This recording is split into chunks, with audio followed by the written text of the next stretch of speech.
اگر انڈیا پاکستان کا پانی روکے گا تو انڈیا کو یہ بھی معلوم ہونا چاہیے کہ خود وہ لوئر رائپیرین ہے کہ جن دریاؤں کا وہ پانی روکے گا وہ دریا کہاں سے ہیں؟ وہ بھی چائنا سے آتے ہیں، وہ بھی چائنا سے دریا آتے ہیں. تو یہ جو بھی ہے یہ میں سمجھتا ہوں کہ یہ اس کے منہ کے اوپر جوتا لگے گا اگر یہ پانی روکنے کی کوشش کرے گا. اس کے علاوہ یہ رہے گا کورٹ آف آربیٹریشن نے جو فیصلے دیے ہیں وہ آپ کے سامنے ہے. دوسرا اس کے علاوہ میں بتاؤں، دو ملکوں کے درمیان، اقوام کے درمیان اگر کوئی ٹریٹی ہوتا ہے تو ایک کنونشن ہے، عالمی کنونشن جو ہیں وہ پابند کرتے ہیں ملکوں کو کہ ان کا احترام کیا جائے. جو اس سے ڈیویٹ کرتا ہے اس کے جو کنسیکوینسز ہوتے ہیں وہ بہت سے ممالک ہیں جنہوں نے اس کی وائلیشن کیا. آپ دیکھیں FATF کو جو ہے کوئی برداشت نہیں کر پاتا، اور اس قسم کے ٹریٹی سے اگر آپ ڈیویٹ کریں گے تو آپ کی معیشت چلے گی. ویسے انڈیا کی آپ حالت دیکھ لیں تو مودی صرف اور صرف جو ہے اپنی سروائیول کی جنگ لڑ رہا ہے، اور یہ لفظی بات چیت ہے. ابھی تو اس نے ایک پلان دیا ہے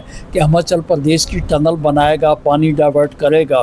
جب اس طرف کام شروع ہوگا تو اس کے بعد پھر ہمارے یہاں جو ایکشن ہوگا، رد عمل ہوگا. کل وہاں اسپیکرز نے آپ کے سامنے یہ بات کی ہے کہ یہ ایکٹ آف وار ہوگا اگر ہمارے پانی کو روکنے کی کوشش کرے گا، اور انڈیا اس کا متحمل نہیں ہو سکتا.